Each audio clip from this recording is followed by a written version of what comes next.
Hey everybody. Today's video is going to be a little bit different because I have been doing some light studies with the help of a little tool that I want to show you. So I'm going to prepare a wood panel this is just a scrap piece of wood. I think it's not like an actual painting panel. My grandmother used to just paint on scraps of wood and cardboard. So I'm trying to channel that. And I'm painting a background. I didn't want it to be all one color, so I've kind of mixed two colors. I don't want it to be completely just smooth. I want it to have a little bit of interest. So I'm just adding, and this is all acrylic paint, so I'm just adding two different colors of blue. Now I'm taking my little hand dryer, and I'm going to dry this. I am outside in my sister's garage, so I usually have a little help with the drying. So we have the garage door open and things usually dry pretty quickly unless it's super humid out. But I love to help it along, especially with my gel printing with this little hand dryer, which is shockingly effective. So here's my little tool. So this is a lemon and it has different planes on it, and you can see models of people's faces that are planar or other objects that are just tools. I like this one because it's really matte. So you can really see the difference in the way the light hits the different planes. And when you're painting, whether it's watercolor, or acrylic, or anything else, the real challenge is seeing the object. It's not necessarily painting it, it's being able to see what you need to paint. So these planes help you see where light is hitting the object and where the object is darker. So even though this is white, you can see each side kind of has a different tonal value to it. Even the top three, they all look white, right? But they're a little bit different. You can see where the planes intersect. And that helps you block out areas of light and dark when you're painting. It's almost I would call it a hack, because I think it's a lot harder to see.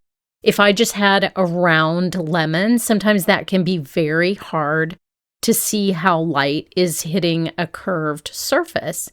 Whereas this lets me add natural highlights and lowlights where they would be.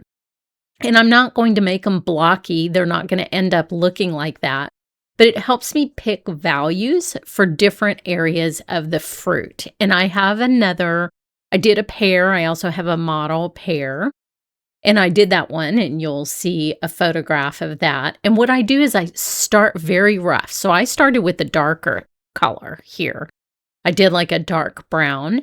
And now I'm adding a variety of mixes. So I'm mixing my own colors here. I'm adding white and yellow together. I'm adding the brown that I used with some white together. And it definitely goes through an ugly duckling phase, so don't worry about that. That's just how painting works. But as I get the colors the way I like them, and the values of the light and dark the way I like them, then I can go back in and blend them. And by the end, it's going to look really natural because I have followed this plane, light hitting each of these planes, and it's going to end up looking like the light is striking this object. So you'll see me add lighter colors in different places and darker colors in different places. And I'm just keeping my eye on the model as I do this. And then when I have it exactly like I want it, where I feel like the values of the tones are correct, then I'll go in and blend it. And I'm just using a flat brush here. This doesn't have to be anything fancy. This is just an exercise for me. I'm not creating something that's going to be hanging in the Louvre. I'm just learning to see objects better so that I can paint them better. So, and like I said, this works for watercolor. So if you, for example, instead of just sketching out the shape like I was doing in the beginning, I just used a pencil and sketched it out on this painted surface. If you have one of those large stamps, a stamp company that makes large stamps, and you have like a large lemon or a large apple or whatever, then start with that. And then you can color it with markers, or you can color it with watercolor, or you can color it with acrylic paint, and you're going to have exactly the same results no matter what medium you're using. So the last fruit, I bought a set of 3, and the last fruit is an apple, and there's a reason that I did the pear and the lemon first. Even with the planes on these objects, like helping me along, it's still very hard to paint a round object, or it's a little bit intimidating. Sorry, I keep hitting my camera stand with my head because I'm trying to get in close. So sorry about that. Hopefully it's not making you seasick. But it is intimidating to take a look at that apple. Even in this helpful form. And so that's why I've put that one off until the end. So I'm being a chicken about painting the apple, but I will try to remember to film it when I do that one. I did not film the pear, I don't think. I'll go back and look on my phone. I don't think I filmed it, but I was really happy with the way that one turned out. And I end up being very happy with the way this lemon turned out as well. So now I'm doing the blending part. So I'm sort of taking a softer approach in between the different colors and making sure that I go back and forth with kind of a dry brush and blend them. And that's how you get the blending that's closer to watercolor or markers, is that you will see me cleaning the brush off on my paper towel. And then I go around the edges, and that blends the color in a little bit. And you can see I've left quite a bit of that darker color underneath sticking out. Every object is naturally darker at the bottom. And if I moved my camera, you'd be able to see that the shadows on the bottom of this plainer lemon are much darker. So the color underneath is more representative of what I could see if you could see the bottom of the model.